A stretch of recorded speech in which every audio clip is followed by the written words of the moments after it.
So, my story, take 3. I have done this twice before. The first time, the video didn't work very well. I guess my computer's running slow. So I tried it on another computer and did the whole thing. No sound. I don't know. So I just had to have my husband touch the computer, and now it works. So that's kind of the basis of my story. My story is still forming, or I'm at least still trying to figure out exactly which part of my story connects with other people and which part of my story is the part I should share. So I'll just give you the synopsis and we'll go from there. So my life really is non-eventful. I don't have a big story that, really touches somebody's heart and motivates them to, overcome major challenges in life. I was born to wonderful parents. I was raised in a great family. I'm the oldest of 6 other siblings. I have 7 of us in our family. I was raised in a small town, and really there was nothing dramatic to note, unless you want to count small town drama. There's always that goes with the cliquey schools and whatever. So anyway, that's nothing, but I did learn in quotes, that my physical self was not necessarily acceptable to society. So I learned that if I wanted to be successful, then I needed to rely on my intellect and my spiritual self, which I have a strong connection with both of those and managed life quite well in that arena. Some people would say, they build a box around themselves, and I have figured out that I didn't really build a box. I was involved in a lot of things and kind of was out there, but I did it with glass hallways.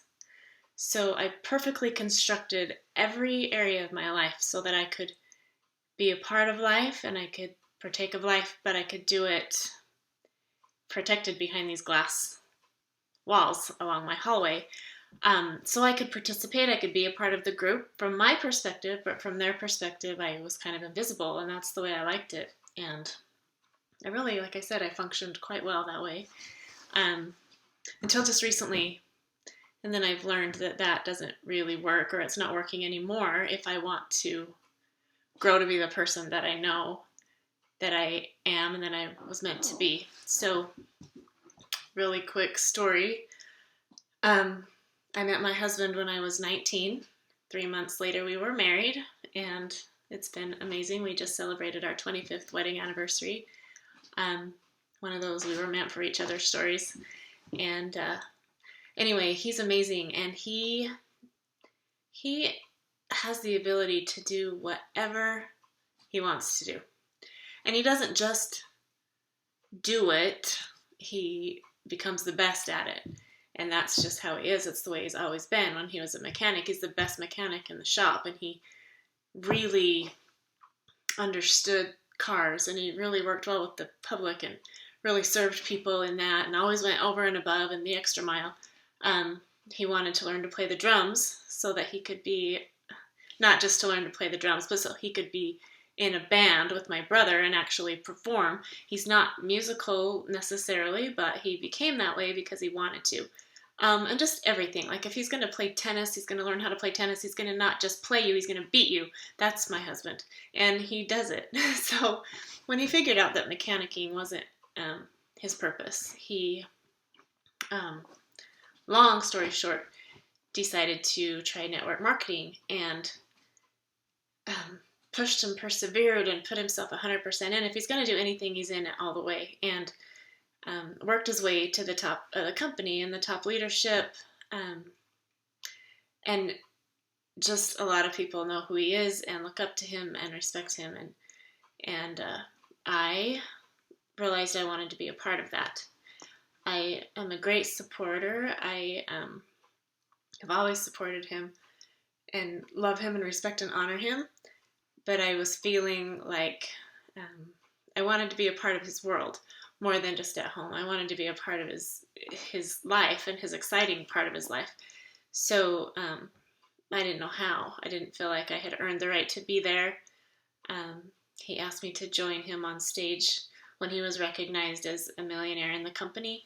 And I did because he asked me to, but I felt really uncomfortable by his side on stage because I didn't have the right to be up there. I hadn't earned my place. So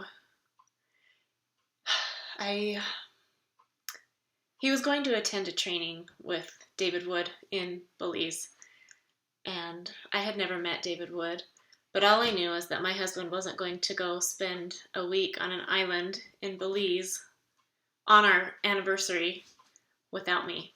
So I told him I was going, and he told me, well, if you go, you have to participate. And I said, okay, planning to participate from, inside of my walls and just watching through the glass. And it worked, I guess. Not really. Didn't work at all. But David Wood worked with me. He was easy on me, but he guided me until we hit day, I think, 4. And then I had to put my fear to the fire, and a lot of tears, a lot of fighting, a lot of inner turmoil, and did something that I was really afraid of. And I left a changed person. I had grown, and I realized that I loved the way it felt, and continued on this path, craving the growth, still feeling inadequate next to my husband.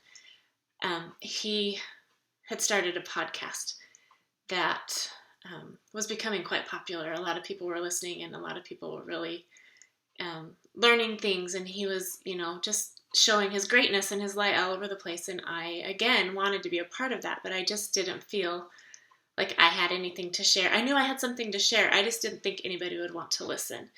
And he invited me to join him as a guest on one of his podcasts. And as much as I wanted to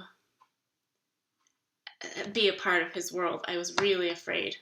Like, I really fought it. And I almost told him no. I really almost told him no. But then I realized that if I said no now, he may never ask me again. And then I would never have that chance to be a part of the bigger picture. So I did it, and I loved it. And he asked me to be a guest again. And then later he asked me to join him full time on the show. And honestly, it's been the greatest experience. I love, love, love it. I'm still hiding behind a microphone that's just being recorded over the airwaves. And so it's not necessarily, I know my voice has grown, but it wasn't until we started doing live trainings that I really realized that I love this platform. Still feeling a little bit inadequate, but when I'm up there on stage with my husband and he's the main event and I'm the color, I add stories, which is what I do. And when I do that, people feel something, and so I know that there's something in there that is what I'm supposed to do, who I'm supposed to be.